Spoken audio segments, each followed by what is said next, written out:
Josemaría Escrivá is known as the saint of ordinary life.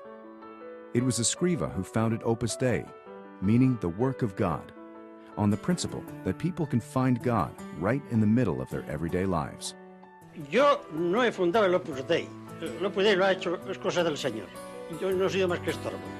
¿Está claro?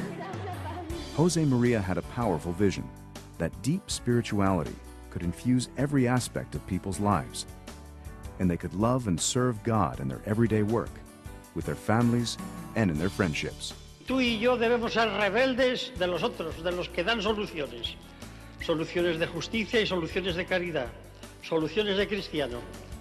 He was a priest who spent his life teaching ordinary people that living for God is not just for priests and nuns. Sed santos como es santo mi Padre Celestial.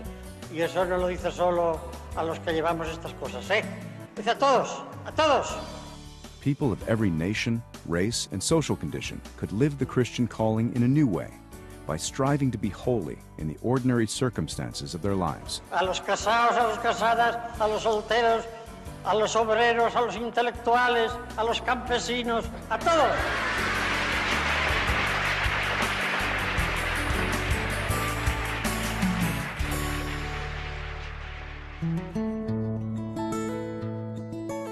Josemaría Escrivá's openness to the will of God began at an early age. Born into a devoutly Catholic family, Josemaría would recite all his life the prayers his mother taught him. He suffered many hardships as a child. His 3 younger sisters died. His father's business collapsed, and the family had to move to another city where they struggled to get by. When he was 15, he began to sense that God had a special mission for him. He had dreamed of being an architect, but instead became a priest to be ready for whatever God was asking, praying fervently, "Lord, let me see what you want." During a retreat in Madrid, God showed him what he wanted. It was Opus Dei, a part of the Catholic Church that spreads the remarkable message that a person can find holiness in ordinary life. Father Josemaría would dedicate his whole life to developing Opus Dei. Whenever he was asked about what happened that day, he would simply respond, "I saw Opus Dei." But I think it's clear that from that very moment, he understood that ordinary Christians were called to holiness in their work and in the middle of the world, and that he was called to start an organization that would spread that message. The circumstances could not have been more challenging. Escrivá was a poor, unknown priest, no financial resources, helpers, or patrons. 1930s Spain was boiling with anti-clericalism. Priests were under attack.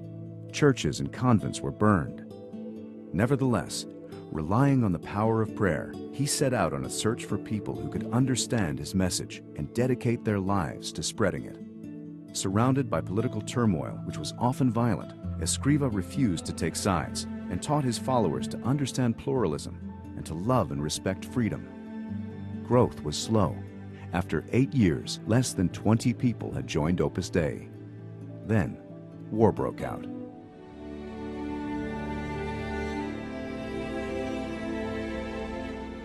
The Spanish Civil War brought even fiercer religious persecution.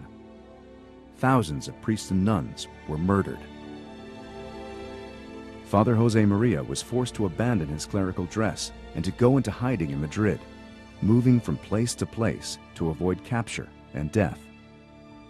For a while, he hid in an insane asylum, pretending to be mentally ill. Later, he and a few members of Opus Dei found refuge in the consulate of Honduras, where they lived in a single room. During this time, he still ministered to many people, at times risking his life to do so.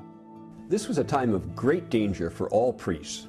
But Father Josemaría felt he could not simply sit out the war in hiding, unable to carry out his priestly activities or work at the development of Opus Dei. So he decided to try to escape to the nationalist zone where religious activities were permitted. In the fall of 1937, Escrivá traveled incognito to Barcelona, and from there joined a group of smugglers for a series of dangerous night marches through the Pyrenees Mountains into Andorra. For the remainder of the war, he struggled to re-establish contact with the members and friends of Opus Dei. The Civil War left Spain destroyed. A few months later, the Nazis invaded Poland, beginning the Second World War that devastated Europe. Spain remained neutral, but suffered scarcity of food and extreme hardship. Despite the difficult conditions, Father Josemaría immediately resumed his activities in Madrid, and Opus Dei began to grow rapidly. It spread to other Spanish cities, and in 1944, 3 lay members, all engineers, became the first priests of Opus Dei. From the beginning, Escrivá had seen that Opus Dei would be for all people and for all time. In 1946, he traveled to Rome to seek Vatican approval so that international expansion could begin. He would live there for the rest of his life. By the mid-1970s, Opus Dei would be flourishing in over 30 countries on 6 continents. Father Josemaría wanted to personally teach members from all the new countries, so he oversaw the building of a large complex in Rome, where young members could gather and study Christian doctrine, and then return to their countries to spread it, along with the message of Opus Dei. He really threw himself into this battle of formation, as he called it. He spent hours and hours talking with his sons and daughters, and the optimism and confidence with which he did it was truly inspiring. Beginning in 1970, Father Josemaría made long catechetical trips where he would meet with large groups of Opus Dei members and their friends to strengthen them in their Christian faith.